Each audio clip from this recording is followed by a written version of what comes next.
Shin. Ini adalah salah satu surat yang menggunakan kode. Mungkin ada sekitar 27 surah ya di dalam Al-Quran yang menggunakan kode seperti ini yang tidak diketahui. Yang kita tahu ini yang menulis adalah rabi-rabi Yahudi ya, karena mereka terbiasa dengan Bible code.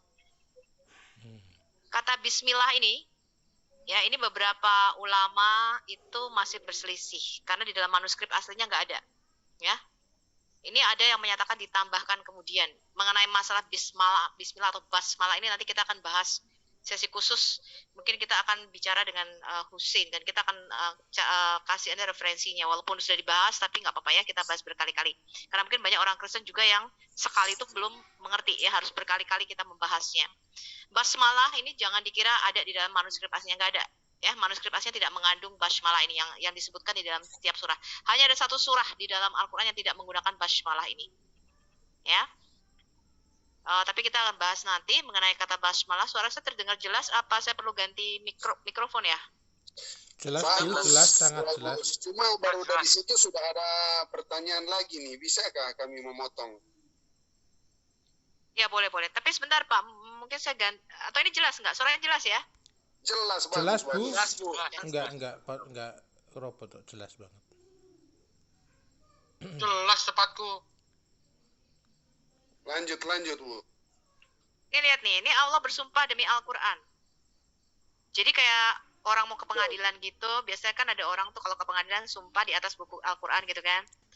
Ini Allah bersumpah demi Al-Quran.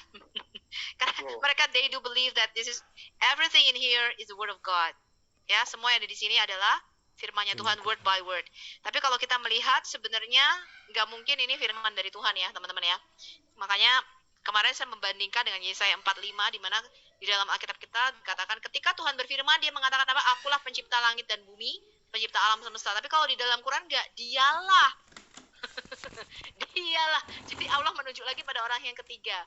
Karena Muslim ngeles, oh itu karena diceritakan kembali sama Jibril. Jadi sebenarnya Quran ini bukanlah perkataan Allah, teman-teman.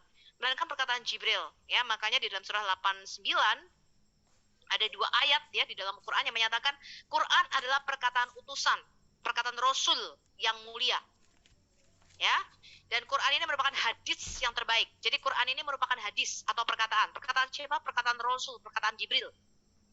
Ya. Nah, ini yang teman-teman Kristen perlu ketahui. Kalau Anda nggak tahu ini, Anda akan dibuli-buli nanti ya. Anda nggak akan begitu mengerti Quran. Itu yang benar yang mengatakan kata kami di situ, Pak. Bu. Yang mana, Pak? Ayat yang berapa? Seringkali di dalam ayat-ayat yang lain dia mewakili kata kami itu. Seperti itu, Kak. Yang menguatkan bahwa itu adalah perkataan Jibril itu. Bukan hanya itu. Oh, ada banyak lagi. Contoh-contoh ya, kita baca dulu Yasin ya. Ini kan kita kan temanya mengenai Paulus ya. Nanti kita akan kasih contoh perkataan-perkataan manusia dan bahwa Quran ini bukanlah perkataan Allah ya. Kita kasih contoh nanti. Sekarang kita lihat dulu kenapa banyak orang Islam tidak mengerti, karena mereka kebanyakan hanya menghafal dalam bahasa Arab, Pak. Ya, jadi mereka tuh tidak tahu artinya.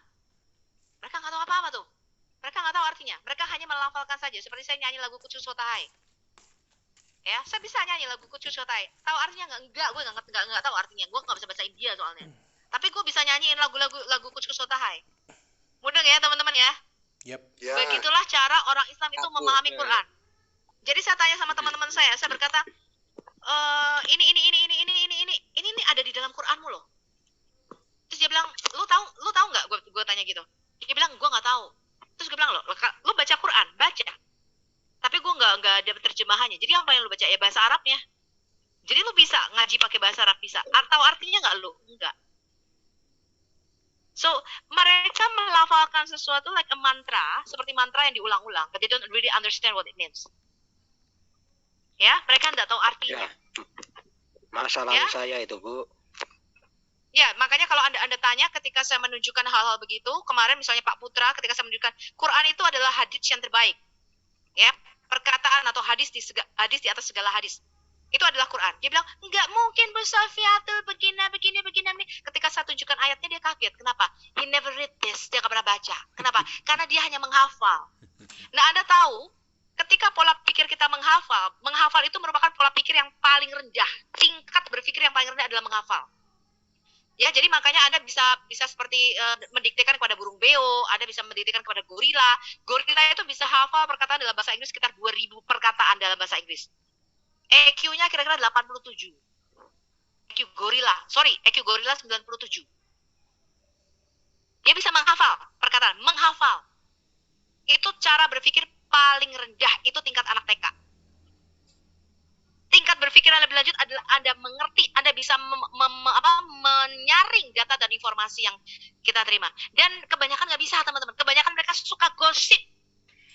Ya, saya ada satu slide, ya, mungkin saya perlu tampilkan di sini juga, bahwa Indonesia dari hasil survei dibandingkan negara-negara lain, itu menduduki tingkat paling rendah dalam hal tidak bisa membedakan mana yang hoax dan mana yang fakta. Luar biasa ya. Jadi ketika mereka menerima data dan informasi, Indonesia itu menduduki tingkat paling rendah yang tidak bisa membedakan mana yang hoax dan mana yang fakta. Hasil surveinya membuktikan demikian. Dan ini sangat memprihatinkan, teman-teman. Anda tahu kenapa memprihatinkan? Karena channel Al Hayat Indonesia bukan hanya berfungsi untuk just debat apologetika atau debat agama, no. Tapi kita berfungsi untuk mendidik generasi muda untuk berpikir lebih cerdas. Setuju ya? Berpikir lebih kritis. Dan ini bukan hanya berlaku untuk Muslim, tapi juga untuk orang-orang Kristen. Pemuda-pemuda Kristen harus lebih cerdas dan lebih kritis. Ya, harus berpikir cerdas dan harus berpikir kritis. Gak boleh lagi kita tutup mata. Ya, jadi dengan hasil survei yang demikian, dengan tingkat baca yang sangat rendah, Indonesia tingkat bacanya 1%. Bayangin, tingkat kegemaran membaca itu 1%. That's why kita aktif di YouTube, aktif di TikTok, karena generasi muda lebih senang di TikTok, lebih senang di YouTube daripada membaca kitab-kitab mereka sendiri. Kitab-kitab inilah yang kita sampaikan kepada mereka dengan cara yang milenial. Jadi bagaimana kita mengajar dengan cara yang fun, yang mudah dimengerti, bisa mereka terima, ya, generasi muda, dan tidak bodoh. Kenapa? Karena mereka tidak pernah baca kitab-kitabnya mereka sendiri. Hal ini terjadi juga pada orang Kristen. Gimana orang Kristen terkaget-kaget ketika kita bicara mengenai Alkitab kita. Because sebenarnya mereka tidak pernah baca Alkitab. Mereka hanya hari Minggu aja ke gereja, dengar pendeta khotbah, dengar, oh ya hari ini dibaca ya Matius 17, besoknya lagi Matius 25. Tapi mereka tidak study the Bible.